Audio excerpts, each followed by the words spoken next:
Boa noite. Olá, boa noite. Sem teto invadem o triplex de Guarujá que levou Lula à prisão. O grupo que apoia o ex-presidente ficou 3 horas e saiu após alerta da PM. Delatores da Lava Jato vão depor no processo contra amigos de Temer. Yunis, Rocha Loures e o coronel Lima são acusados no chamado quadrilhão do MDB. O Supremo decide amanhã se Aécio Neves se torna réu por corrupção. O senador tucano teria recebido propina de R$2 milhões da JBS Friboi. Dória lidera a pesquisa Datafolha para governador de São Paulo, mas a gestão dele na prefeitura só é aprovada por 1 em cada 5 eleitores. Começa a limpeza da fachada histórica do pátio do colégio, pichada por vândalos.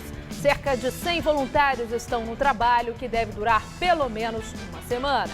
A vacina contra a febre amarela também está sendo aplicada no metrô de São Paulo. Até quinta-feira, 9 estações participam da campanha para ampliar a prevenção. O Jornal da Gazeta está no ar.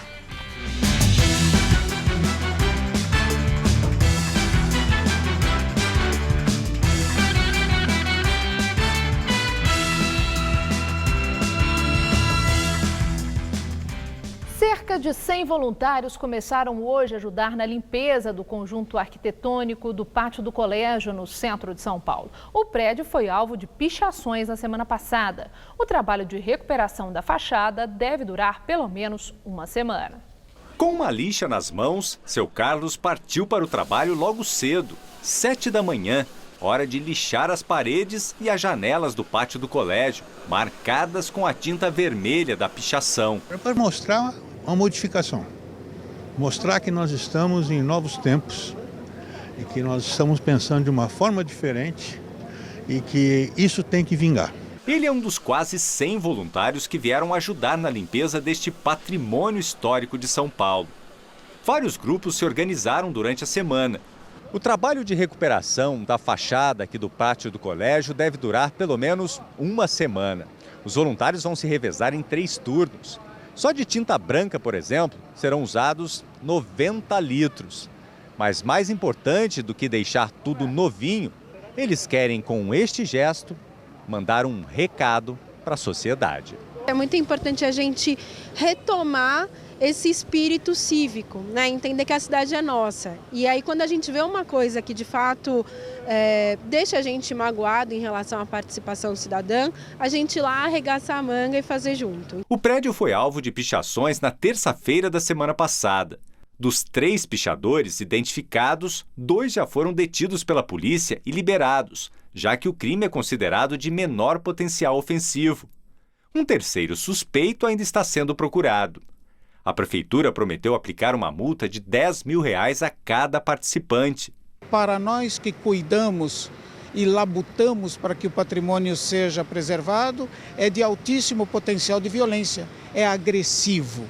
O vídeo feito por Isabela Tellerman Viana, de 23 anos, apreendido e divulgado pela polícia, revela toda a ação do grupo. Ela confessou que participou do ato. Os investigadores chegaram também a João Luiz Prado Simões França, de 33 anos, que usa o codinome Mia. Segundo a polícia, imagens de outros monumentos pichados rendiam dinheiro ao grupo. Em um site de uma galeria de arte na internet, a foto do monumento às bandeiras, cheio de tinta, é anunciada por mais de R$2 mil. A Casa Jacarepaguá lista Mia como um dos artistas representados. Hoje, as publicações com o perfil do pichador no site da galeria foram removidas. Nossa reportagem esteve na Casa Jacarepaguá, que fica no Butantã, zona oeste da capital, mas ninguém atendeu. No centro de São Paulo, a polícia realizou a reintegração de posse de pelo menos 10 prédios da chamada Quadra 36 na Cracolândia, determinada pela Justiça Estadual. No quarteirão, será construído um hospital de atendimento às mulheres vítimas de violência. No casarão da Alameda Glete, os tijolos são para impedir novas invasões. Ainda há famílias de lá que não foram cadastradas pela prefeitura e terão até o final da semana para sair. Mas para quem já possui o cadastro, a data limite foi hoje e não teve prorrogação. Ao todo, 163 famílias vão receber R$ 1.200 como ajuda para a mudança e parcelas de R$ 400 de auxílio aluguel até que sejam encaminhadas para uma unidade habitacional. Não há prazo para que isso aconteça. Os prédios, construídos no terreno da antiga rodoviária de São Paulo, em uma parceria público-privada, serão destinados a outras famílias cadastradas pela Secretaria Estadual de Habitação. A entrega final de 1.130 unidades está marcada para agosto. Está indo para onde? Não sei. A chamada Quadra 36, um quarteirão entre Aglete, Barão de Piracicaba, Rua Elvéssia e Avenida Rio Branco, está sendo desocupada para dar lugar à construção de uma nova unidade do Hospital Pérola Baiton, especializado na saúde da mulher. Mas a Defensoria Pública contesta a maneira que o processo está sendo feito, já que a área é uma zona de interesse social. O que a Defensoria Pública defende é que essa área, essa Quadra 36, ela está inserida numa ZEIS. E é necessária a constituição de um conselho gestor que delibere qual intervenção urbanística é possível e que assegure o atendimento habitacional das famílias na área. Na nossa visão, existem algumas regras que não estão sendo observadas, em especial a lei que determina que as famílias sejam atendidas. A reintegração estava marcada para essa manhã, mas no final de semana, 52 famílias aceitaram sair, já fizeram a mudança. Por isso, muitas casas amanheceram assim, emparedadas pela prefeitura. E aqui ao lado uma outra situação, um caminhão, um carreto e uma mudança sendo feita. Desse ponto aqui é da moradia, alimentação e sustentabilidade para 6 pessoas. Aí fechou, acabou. Eu queria só o espaço para me trabalhar, só. Vai ter? Aí não, aí eu vou ter que depender da esmola do prefeito. Hoje eram apenas 9 imóveis que ainda estavam ocupados. Um deles era o do seu Fernando. Ele é proprietário e está na região desde a década de 50. O processo é de desapropriação. O dinheiro da indenização já está na conta, mas ele não conseguiu sacar. Por isso, ainda não vai se mudar. O advogado agora vai correr atrás para ver o que nós vamos fazer. E quando a gente tiver com o dinheiro, aí vamos ver o que a gente pode comprar e aonde pode comprar. Com certeza vai separar a família, porque o que eles estão pagando, perto do que vale aqui, não tem comparação para se comprar em outro lugar, para ficar a família toda reunida. Parentes da vereadora Marielle Franco se reuniram hoje com o chefe da Polícia Civil do Rio. Rivaldo Barbosa explicou a eles como estão as investigações.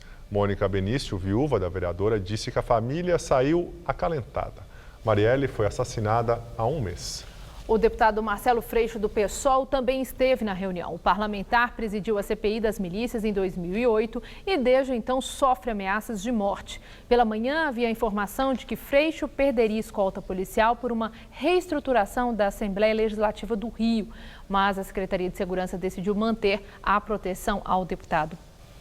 Justiça determina o bloqueio de bens e quebra de sigilo bancário do bispo e de padres da Diocese de Formosa, em Goiás. Os religiosos foram presos no mês passado na Operação Caifás por envolvimento no desvio de R$2 milhões em dízimo e doações. A denúncia partiu dos próprios fiéis que exigiram prestação de contas da Igreja Católica de Goiás. Além do bispo de Formosa, José Ronaldo, foram presos 4 padres, um monsenhor, um vigário e 2 funcionários da administração da Cúria. Após as prisões, o Papa Francisco nomeou um interventor para a Diocese de Formosa, que é composta por 33 igrejas. Amanhã, a primeira turma do Supremo Tribunal Federal decide se o senador Aécio Neves, do PSDB, se torna réu. Aécio Neves é acusado de pedir R$2 milhões de Joesley Batista, da JBS Friboi. O empresário gravou a conversa. O tucano alega que o dinheiro pagaria a defesa dele na Operação Lava Jato. No entanto, a Procuradoria-Geral da República sustenta que o repasse era propina para beneficiar o grupo JBS com favores políticos. O senador mineiro foi alvo da Operação Patmos, deflagrada em maio do ano passado, um desdobramento da Lava Jato. Na ocasião, a Polícia Federal chegou a prender a irmã dele, Andréa Neves, o primo, Frederico Pacheco, e o ex-assessor parlamentar do senador Zezé Perrella, Menderson Souza Lima. Os 3 que estão soltos foram denunciados junto com Aécio pela Procuradoria-Geral da República. De acordo com as investigações, coube a Frederico Pacheco receber o dinheiro da JBS Friboi a pedido de Aécio. A Polícia Federal monitorou a ação. Além do crime de corrupção passiva, o senador é acusado ainda de obstrução de justiça. Segundo a Procuradora-Geral da República, Raquel Dodge, o tucano usou o mandato com objetivos espúrios. A chefe do Ministério Público diz que Aécio utilizou o cargo no Senado para tentar atrapalhar as investigações, pressionando o governo e a Polícia Federal para a escolha dos delegados que conduziriam os inquéritos da Lava Jato. Se o STF aceitar a denúncia contra o tucano, ele se torna réu pela primeira vez na corte. Aécio nega as acusações e se diz vítima de uma armação. A defesa dele tenta invalidar as provas da colaboração premiada dos irmãos Batista. Os advogados argumentam que o ex-procurador da República, Marcelo Miller, teria orientado os delatores a gravar a conversa e armar um flagrante contra o senador. Por causa desse processo, Aécio Neves chegou a ser afastado do Senado 2 vezes no ano passado. A análise da denúncia na primeira turma será feita por 5 ministros. O relator, Marco Aurélio Mello, Luiz Roberto Barroso, Rosa Weber, Luiz Fux e Alexandre de Moraes.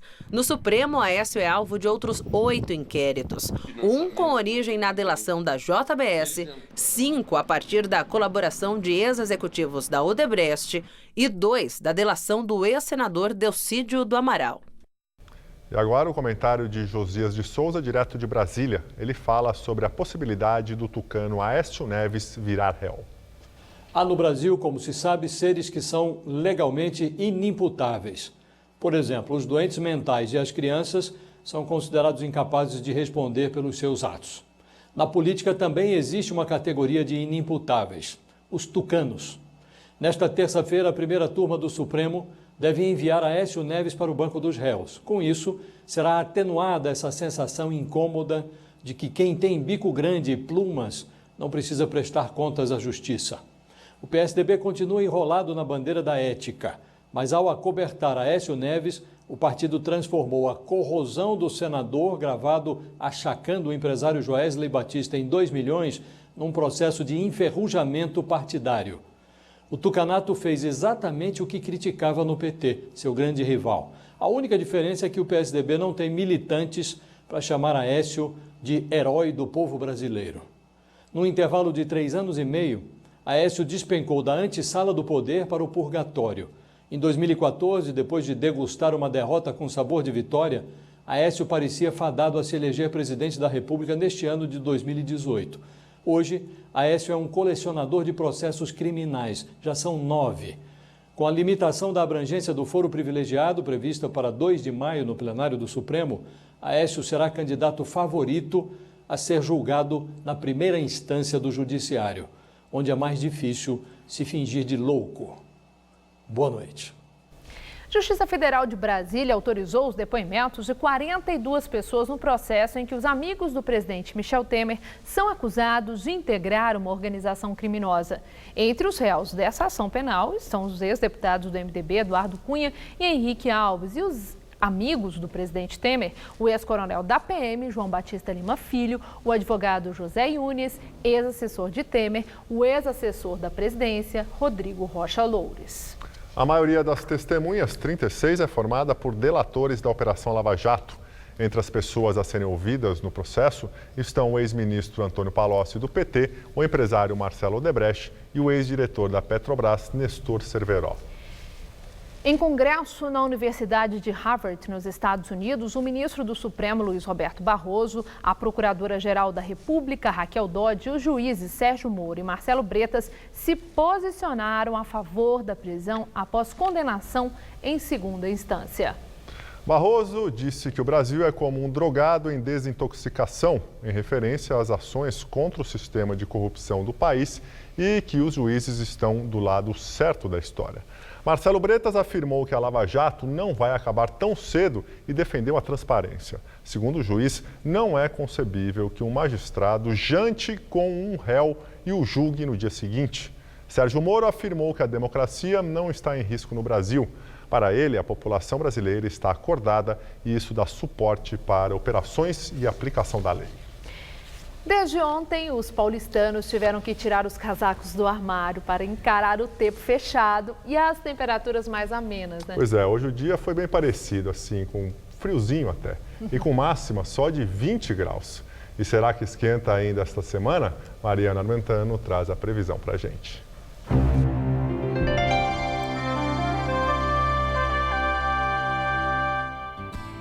No centro-sul do país, o que inclui aqui a capital paulista, a temperatura deve subir gradativamente. Ao longo da semana, uma área de alta pressão entre a costa do sul e do sudeste força o vento a soprar do mar para o continente e leva umidade ali para o litoral dessas regiões. Já pelo interior, o ar continua seco, assim como no interior nordestino. Os maiores volumes de chuva são esperados para a faixa mais ao norte do Brasil, ali entre Amazonas, Amapá, Pará, até o Rio Grande do Norte. Quem está fazendo isso é a zona de convergência intertropical. Vamos ver aqui como fica a nossa tabela de temperaturas? Olha só, em Curitiba a temperatura só entre 13 e 20 graus amanhã, bem friozinho por lá. No Rio de Janeiro faz 28, com chuvas mais de manhã e à tarde. Já em Fortaleza chove a qualquer hora, com máxima na casa dos 29 graus. E na capital sergipana, chuvinha rápida e calor, em torno dos 30 graus amanhã. Para São Paulo, o tempo continua firme na maior parte do interior. No noroeste do estado, chove de forma pontual à tarde.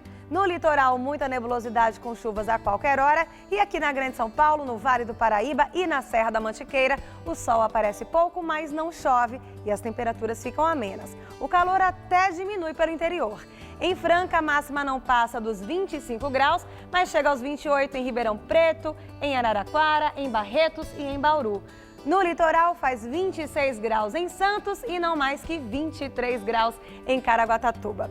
E o friozinho continua aqui na capital amanhã, só que mais leve e aí vai voltando a esquentar.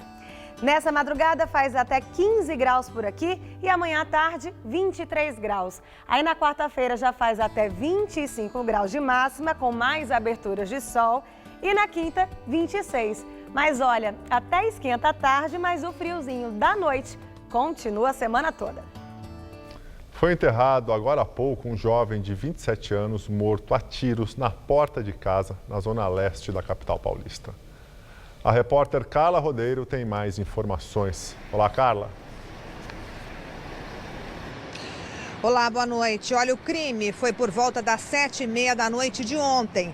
O enfermeiro Luiz Fernando Watanabe estava chegando em casa de moto em Itaquera quando foi abordado por criminosos. Ele foi morto com um tiro no peito. O caso foi registrado como homicídio simples, mas não foi descartada a possibilidade de latrocínio. E também neste domingo, em Pinheiros, um homem foi encontrado morto dentro do apartamento em que morava.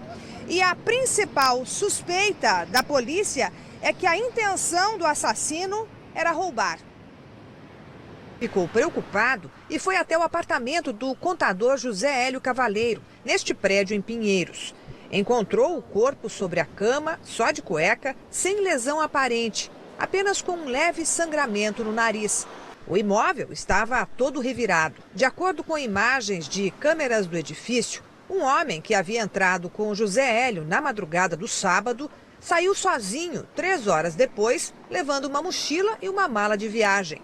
Usava óculos escuros e boné, como se quisesse esconder a identidade. Amigos disseram que José Hélio, que era homossexual, costumava levar desconhecidos para casa. Em um desses encontros, teve o celular e dinheiro roubados. Quando saiu de casa no fim de semana, teria dito que se não encontrasse companhia na balada, iria buscar um garoto de programa na rua. O exame toxicológico deve indicar a causa da morte. A polícia suspeita que ele tenha ingerido alguma substância sem saber, no conhecido golpe Boa Noite Cinderela, quando o criminoso droga a vítima para roubar ou estuprar. E foi enterrado no domingo o corpo da adolescente de 15 anos, morta com um tiro na cabeça, neste motel na Zona Leste. Ela estava com uma amiga também de 15 anos e 2 rapazes. Um deles também morreu. A adolescente que sobreviveu disse que Vinícius Oliveira, que está preso, disparou de forma acidental contra a amiga dela. Ele nega e coloca a culpa no amigo, um PM de 21 anos, dono da arma, que também estava no quarto e, segundo a polícia, cometeu suicídio. A garota inocentou o PM, disse que ele se matou porque ficou desesperado ao ver a cena. Exames vão revelar se havia resíduo de pólvora nas mãos de Vinícius. No ano passado, 8 milhões de reais foram negociados em transações com bitcoins. A projeção para 2018 é de que mais de 18 bilhões de reais sejam movimentados. O sistema por trás das criptomoedas é o blockchain, um banco de dados descentralizado que já começa a ser utilizado em outras áreas. Tanto a camisa que o Paulo usa quanto a que ele segura foram compradas na internet com bitcoins. Além de consumidor assíduo, ele tem uma empresa que comercializa criptomoedas. Todas as transações de bitcoins só são possíveis graças a uma tecnologia chamada blockchain. Qualquer pessoa pode ter acesso ao sistema, considerado inviolável. Não há intermediação de bancos nem de órgãos reguladores. Ele vira um arquivo só, então vão ser blocos que eles vão se juntando, por isso que ele não pode ser editado, porque essa informação é importante. Vamos supor, você comprou um terreno, depois você vendeu para outra pessoa. Um terceiro comprador, ele vai querer comprar, ele pode saber por quantas pessoas antes esse terreno, por exemplo, passou. Se esse terreno teve algum problema na justiça, também vai estar identificado nesse bloco. Então isso é importante, que você não consegue apagar o passado. Na tradução livre, blockchain seria uma espécie de corrente de blocos interligados por informações criptografadas, ou seja, protegidas por uma técnica específica. Esse é um dos motivos que garantem a segurança do sistema. A corrente está constantemente crescendo, já que as informações de cada nova transação, como uma compra ou venda através de criptomoeda, é adicionada a um dos blocos da sequência, que se expande automaticamente. Em uma situação hipotética, a rede poderia conectar o mundo todo, transações em qualquer país, sem limites ou barreiras. Por causa justamente deste potencial de abrangência e de ser supostamente inviolável, o sistema blockchain já tem sido cogitado para que no futuro seja usado em benefício de empresas, instituições e principalmente da população em geral. Esta tecnologia já foi recentemente usada para auditar uma eleição em Serra Leoa, na África, e poderá ser usada com esta mesma finalidade durante uma votação no estado da Virgínia, nos Estados Unidos. Durante o lançamento da primeira Associação Brasileira de Criptomoedas e Blockchain, o presidente da recém-criada entidade falou sobre a capacidade multifuncional do blockchain e citou como um provável campo de atuação as eleições brasileiras. Porque não vai ser mais só o TSE controlar a informação num lugar. Vão ter vários pontos de controle espalhados pelo país. Computadores autorizados e, portanto, aquela informação não está só num lugar para ser roubada ou hackeada. É muito mais difícil você hackear 100, que estão em vários lugares do mundo ou do país, do que hackear um lugar só. A ideia é justamente você dar transparência para evitar processos fraudulentos ou má fé, né? Pessoas que estão agindo de má fé. O mercado baixou a expectativa para a inflação e para o PIB em 2018, segundo o boletim Focus. Os analistas prevêem inflação de 3,48% no final do ano. Para o PIB, baixaram a previsão de crescimento para 2,76%. Outro dado divulgado hoje pelo Banco Central foi o IBC-BR, considerado uma prévia do PIB. O chamado Índice de Atividade Econômica teve alta de 0,09% em fevereiro, na comparação com janeiro. Caixa Econômica Federal reduz taxa de juros para financiamento da casa própria. É o primeiro corte desde novembro de 2016. As taxas mínimas caíram de 10,25% para 9% ao ano para imóveis de até R$ 950 mil no Distrito Federal, em Minas Gerais, Rio de Janeiro e em São Paulo. O banco também anunciou o aumento do percentual de financiamento de 50% para 70% do valor dos imóveis usados. As mudanças começaram a valer hoje. E agora o comentário de economia com Denise Campos de Toledo. O otimismo tenha sido exagerado, mas o fato é que a economia tem tido um desempenho inferior ao previsto e, por isso, o mercado tem reduzido há várias semanas as projeções para o PIB deste ano. Um crescimento de 2,76%, que é a projeção média atual, não é pouco. A economia vai crescer mais que no ano passado. O problema é o ritmo, gradual demais, principalmente se levarmos em conta fatores favoráveis como a inflação e os juros básicos baixos. Se esperava mais, só que tem outros fatores no sentido inverso segurando a retomada. O principal ainda é o mercado de trabalho, o desemprego elevado. Isso reduz muito o potencial de expansão do consumo. Tivemos, por exemplo, esse anúncio da redução dos juros do crédito imobiliário pela Caixa. Independentemente do fato de estar apenas se adequando às taxas que já eram praticadas pelo mercado, já que era o único banco com taxas acima de 10%, é uma medida que tende a estimular os negócios, já que é a instituição com maior participação na área imobiliária. Mas também por aí o impacto será limitado pelo mercado de trabalho. Além disso, tem a questão da confiança. Fora o desemprego elevado, que sempre impõe alguma cautela, as eleições são um fator de muita incerteza. Há uma preocupação geral quanto ao que se pode esperar a partir de 2019. Isso segura não só decisões de consumo, mas também de investimentos das empresas, reduzindo o potencial de contratações, mantendo o desemprego ainda alto, o que faz com que a economia siga em frente, mas de uma forma que traz uma certa frustração.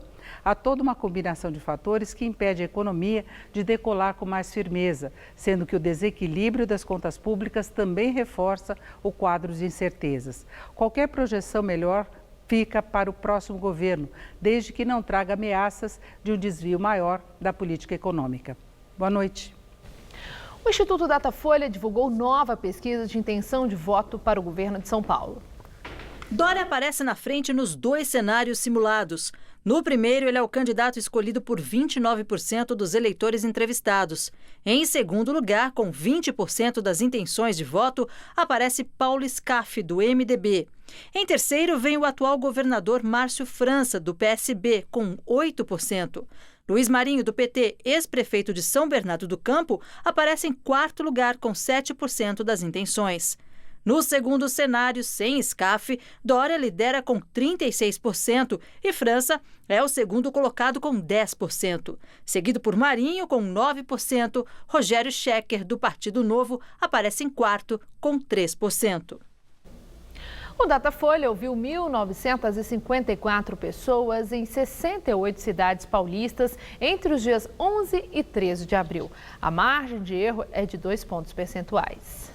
O Datafolha também realizou uma pesquisa sobre a gestão de João Dória na Prefeitura de São Paulo. Ele deixou o cargo há 10 dias para concorrer ao governo do estado.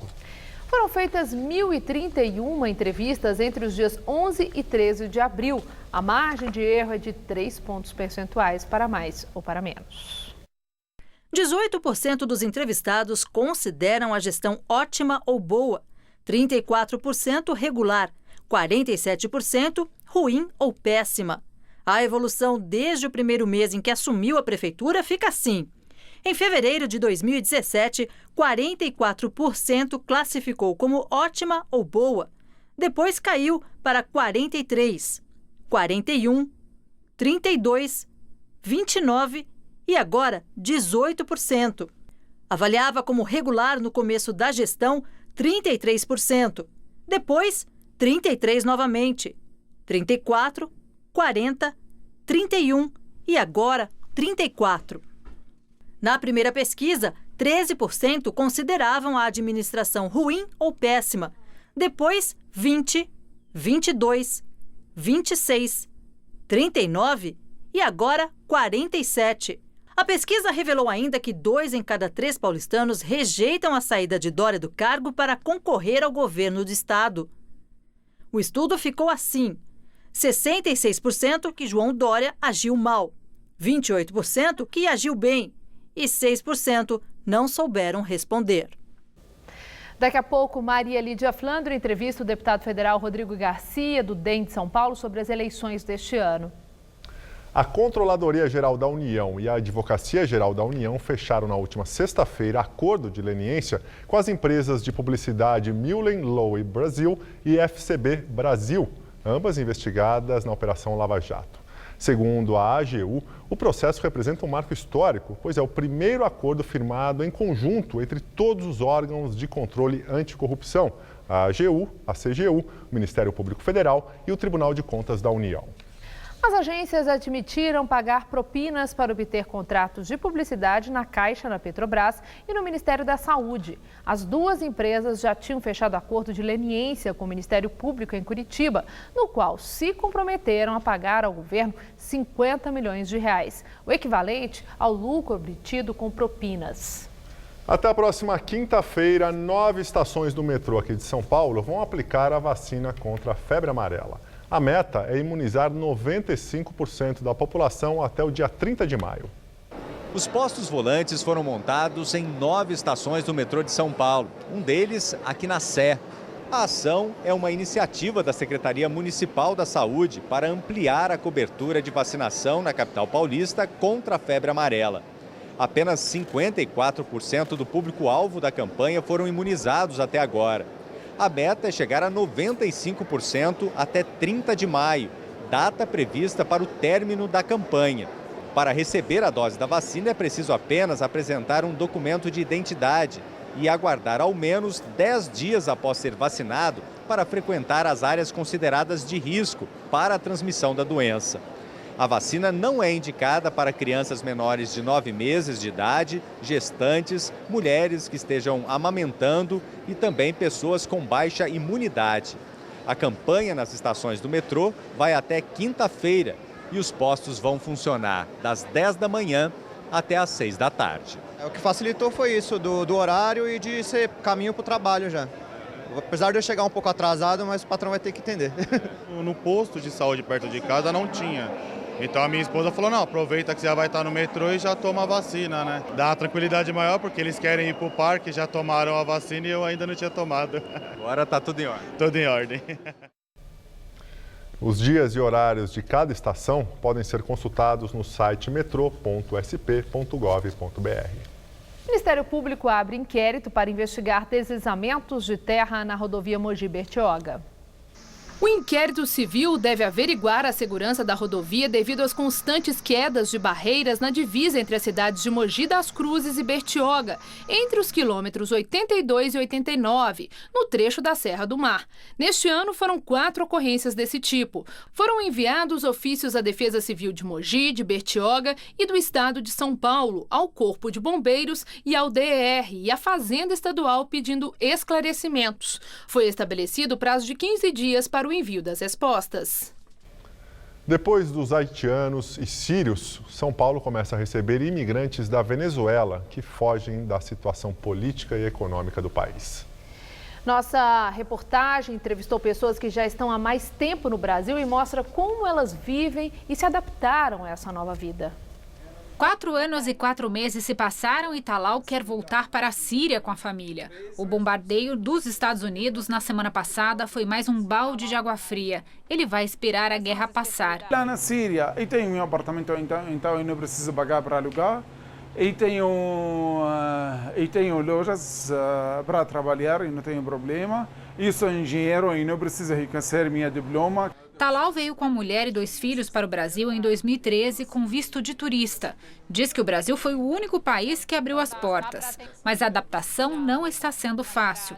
Há um ano, nossa reportagem acompanhou a abertura de um restaurante que ele inaugurou com a ajuda de uma vaquinha online na zona sul de São Paulo.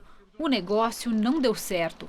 Talal culpa o choque de culturas, a burocracia, problemas com funcionários, a falta de assessoria. Fica a vida aqui muito complicada. Não é fácil. Agora eu quero voltar para trabalhar sozinho e na minha casa e vou fazer a entrega e também para fazer bazares, festas. De 2011 até o ano passado, o Brasil recebeu quase 130 mil solicitações de reconhecimento da condição de refugiado. Nos últimos 10 anos, 10.145 vistos desse tipo foram concedidos. 39% dos refugiados que vivem no Brasil hoje são sírios. E a maior espera é dos venezuelanos. Antes mesmo da imigração síria e da crise na Venezuela, um outro povo chegou em massa ao Brasil por causa de um desastre ambiental, o terremoto que devastou Haiti em 2010. Por causa disso, Dede Simon decidiu tentar a vida em São Paulo. Desembarcou no aeroporto sem nem mesmo ter onde ficar. Mas hoje a vida está bem diferente. Em 2014, conhecemos Dade ainda hospedado na casa de amigos. Os planos eram de viver da arte. As obras com temas africanos, da natureza e abstratos, ele vende pelo Facebook. Eu tenho uma tela assim, um pouco grande, que fala da paz no mundo. Então essa tela vendo os continentes com cesta na mão, recolhendo flor, saindo de um mundo de guerra, de bagunça, entendeu? Dade não pensa em voltar para o seu país por enquanto. Ainda tem muito o que conquistar por aqui. Não tem dinheiro, Dade não é rico, está morando no porão, tudo bem. Amanhã vai chegar o meu dia, porque se não está dando hoje, certo, amanhã dará.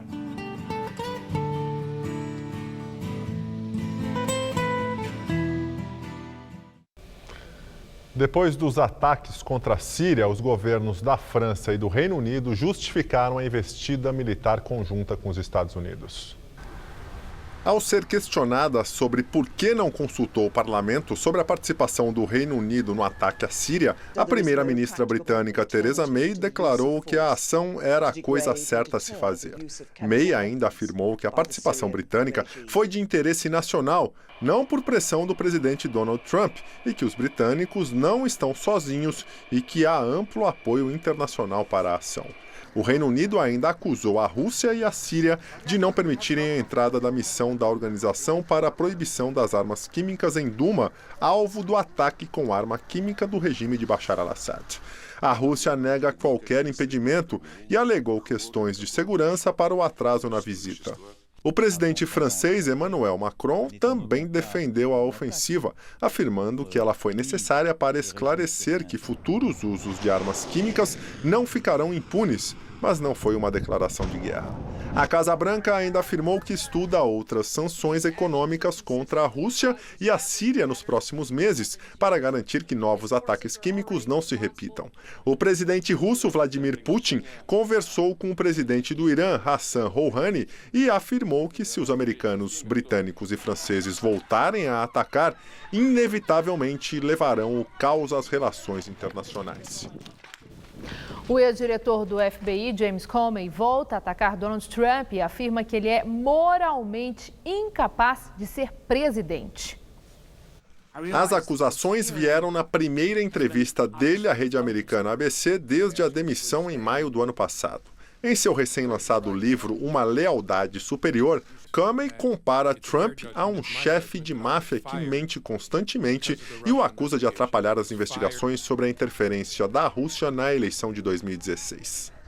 Logo depois que a entrevista foi ao ar, o Partido Republicano de Donald Trump divulgou um comunicado dizendo que a entrevista de Comey foi um evento publicitário para promover seu livro.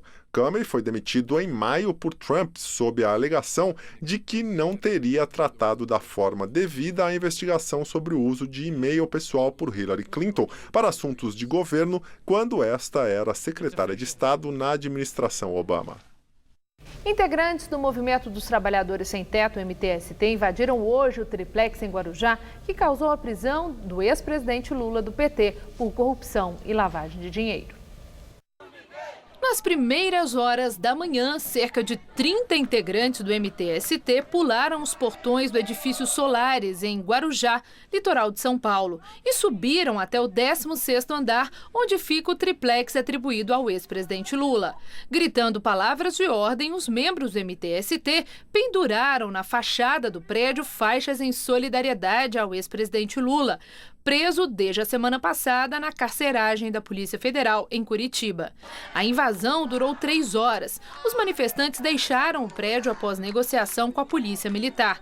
Sobre o acampamento na frente da sede da Polícia Federal, em Curitiba, hoje de manhã o governo do estado confirmou ter firmado um acordo para que fosse desmontado. Pelo Twitter, a presidente do PT, a senadora Gleisi Hoffmann, chegou a desmentir a informação. Diz que não é verdade que o acampamento da vigília será desmobilizado, como informou a Secretaria de Segurança do governo do estado, e que a militância vai continuar de forma permanente em frente à Polícia Federal até Lula ter sua liberdade. No fim da tarde, lideranças do acampamento divulgaram nota na qual dizem que confirmam o acordo e que o acampamento ficará restrito a 4 tendas no local e banheiros, de maneira a assegurar a estrutura necessária para a vigilância e o direito ao uso do espaço para manifestação política. Ainda segundo o movimento, o acordo, que passa a valer amanhã a partir das 6 da tarde, o local para a pernoite será transferido para outro espaço que ainda será definido. Moradores do entorno registraram vários boletins de ocorrência por perturbação do sossego e a prefeitura entrou com uma ação na justiça pedindo a liberação das ruas. O Tribunal Regional Federal de Porto Alegre marcou para quarta-feira o julgamento do último recurso, que a defesa de Lula tem direito na segunda instância. O chamado embargo dos embargos é a última etapa processual antes do caso ir para o Superior Tribunal de Justiça em Brasília.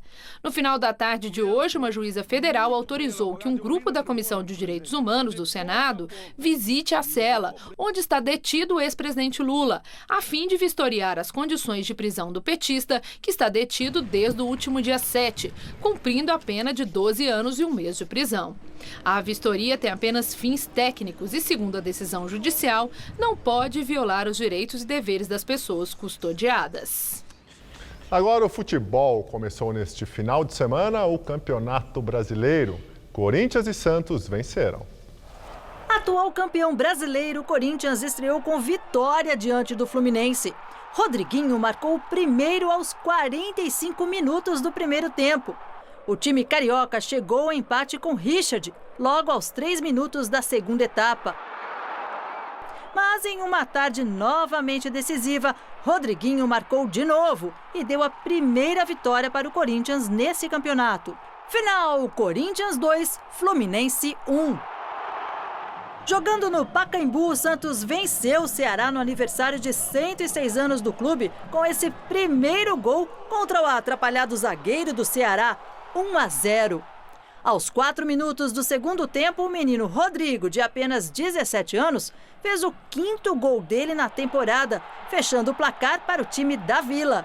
Santos 2, Ceará 0, placar final. Vamos ao comentário de esporte com o Celso Cardoso. O Corinthians terminou 2017 campeão brasileiro. Começou o ano campeão paulista e já venceu a primeira batalha na luta por mais uma taça. Jogando em casa para cerca de 29 mil torcedores, o time comandado por Carille mostrou a consistência e a organização tática rotineiras, além do foco necessário para se posicionar como time a ser batido neste Brasileirão. Conseguiu um gol no final do primeiro tempo e outro no limiar da etapa final contra o Fluminense.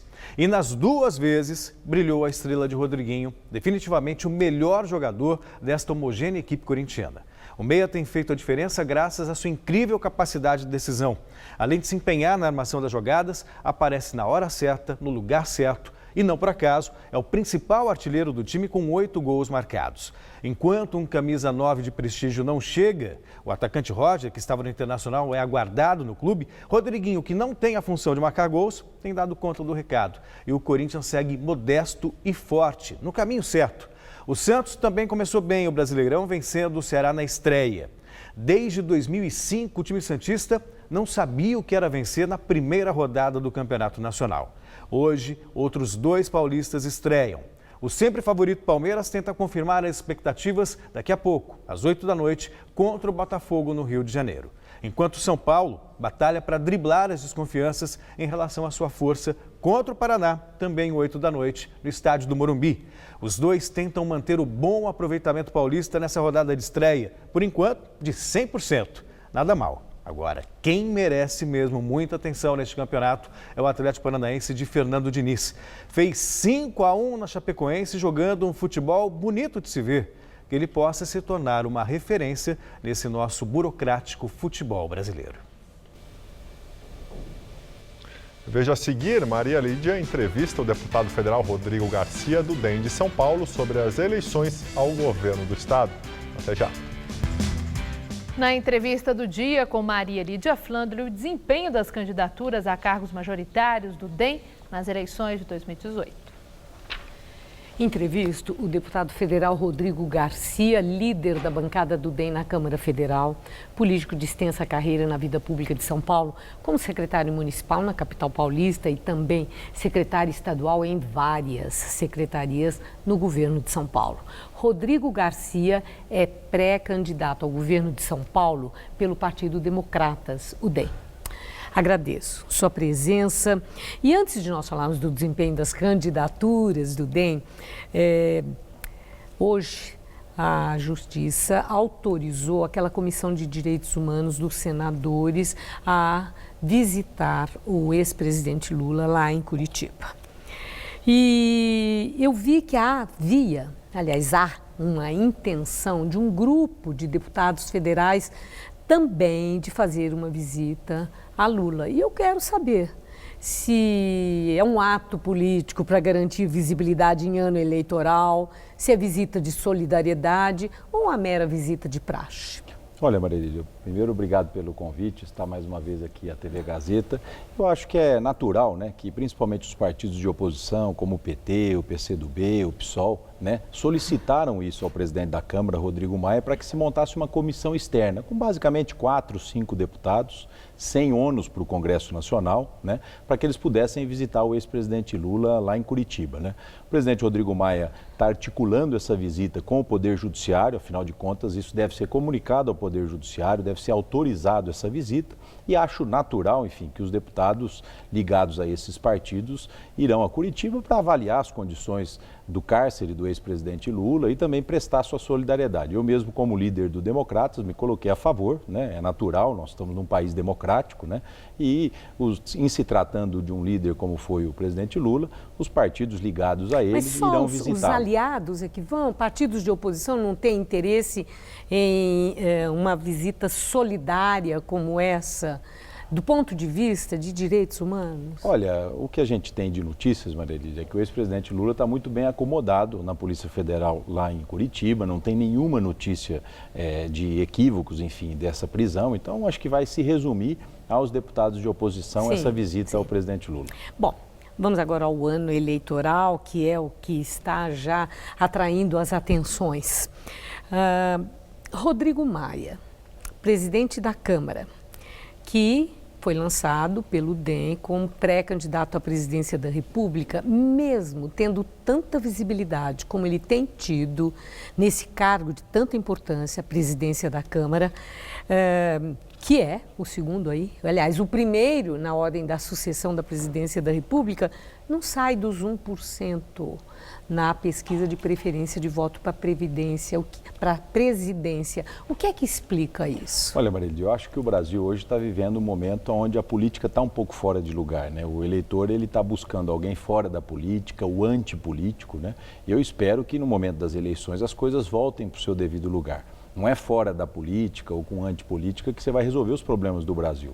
O Brasil tem problemas sérios na área fiscal, gasta mais do que arrecada e o próximo presidente da República tem um desafio enorme de administrar um país complexo, desigual e com muitas reformas a serem feitas. O presidente Rodrigo Maia tem sido um fator de estabilidade para o Brasil, pautou coisas importantes na Câmara, como a reforma trabalhista, como a terceirização, a PEC do teto dos gastos, né? E ganhou muita visibilidade por isso. Mas por que não há um reconhecimento disso e não aparece em pesquisa de preferência de voto? Justamente por isso, porque as pessoas estão buscando hoje o antipolítico. Por isso outros nomes, enfim, da extrema-direita e da extrema-esquerda estão mais populares do que o chamado centro. O político que hoje está falando a verdade, que está tendo responsabilidade no que fala, não está sendo reconhecido pela sociedade. Às vezes a sociedade está buscando, nesse momento de pré-campanha, que ainda as coisas não são para valer, né? A pirotecnia, a palavra mais forte. Aqueles que são mais centrados, pode observar, estão atrás nas pesquisas. Bom, agora pensando em termos de riscos, né? O DEM teve aí, naquela dança das cadeiras que aconteceu no Congresso Nacional, teve um desempenho muito positivo. Vocês praticamente, aliás, mais do que dobraram a bancada. Vocês eram 21 e agora estão com 44 deputados federais. Quer dizer, é muito interessante isso que aconteceu. Entretanto, do ponto de vista de risco, se Rodrigo Maia não conseguir convencer das vantagens, né, de conquistar o voto do cidadão, do eleitor brasileiro, essa bancada não poderá aí sofrer um esvaziamento, não se reelegendo? Olha, Maria Elisa, a gente se preocupou no Democratas por sermos um partido coerente, que temos história no Brasil, em ter um crescimento com qualidade da bancada federal. Eu acredito esse crescimento, a figura do presidente Rodrigo Maia, a coerência com que o Democrata sempre manteve, sempre oposição muito forte ao PT, a nossa refundação, isso fez com que os deputados tivessem segurança de vir para o Democratas. Além dos deputados, hoje nós temos 8 pré-candidatos a governador em estados diferentes, tendo em vista que em 2014 nós tivemos um. Então nós estamos efetivamente, voltamos a ser um partido nacional, né?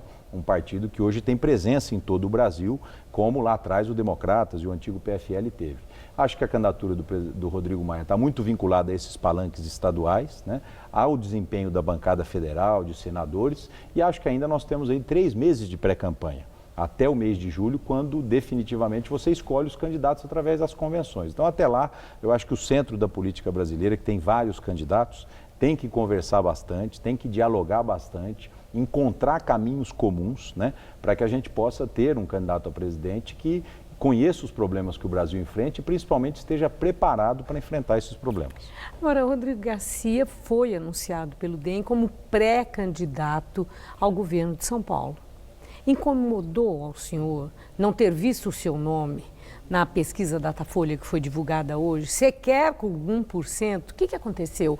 Considerando a sua atuação política em São Paulo, que vem desde o município, da Prefeitura Municipal da capital e depois em várias secretarias do governo tucano. Então, o que acontece? Olha, a Datafolha usou um critério, enfim, interno, que eu respeito. No mês de dezembro ela me colocou como pré-candidato, eu variei de 4% a 6%, fiquei muito feliz para quem nunca disputou uma eleição majoritária, né? E nessa eleição, nessa pesquisa, ela optou por encolher o número de candidatos. E nomes famosos, como o do Russomano e tantos outros, também estão fora dessa pesquisa. Eu acho que agora as pré-candidaturas vão avaliar agora o seu desempenho até o mês de junho. O meu partido, eu estou muito concentrado hoje em Brasília como líder da bancada desses 44 deputados a produzir temas importantes para o Brasil e para o nosso estado de São Paulo e vou ao longo dos próximos meses avaliar a viabilidade dessa candidatura majoritária aqui em São Paulo e com os meus colegas de partido, que são vários deputados, vários prefeitos, tomar a nossa decisão final. Eu digo, Maria Lídia, que pela pulverização partidária e pelo momento que o Brasil está vivendo, é natural que a política ainda tem muitos pré-candidatos a presidente da República, a governador, e espero que a gente afunile no mês de julho, nas convenções, né, naquelas candidaturas que tenham mais viabilidade. É isso que eu vou avaliar nos próximos meses. Agora, estou achando interessante, disso que o senhor acaba de dizer, eu estou vendo que o senhor está deixando em aberto a possibilidade do DEM não ter candidato próprio para o governo de São Paulo, abrindo a possibilidade de avaliar, de conversar, de ver o que é o melhor. Isso sinaliza, de fato, a possibilidade de uma eventual aliança ou com o PSDB ou com o PSB de Márcio França?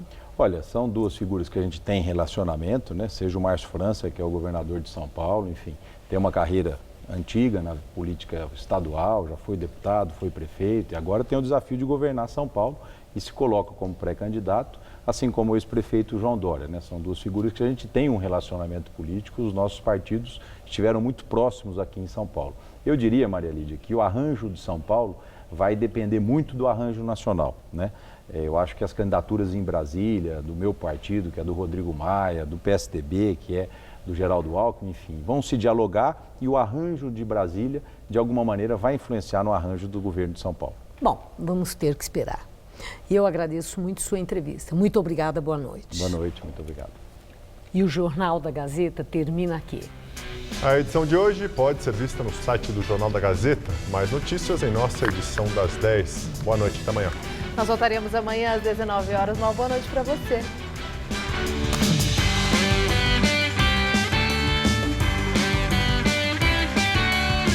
O romantismo do cantor Gilberto toma conta do palco do Todo Seu. Hoje, 10h30 da noite.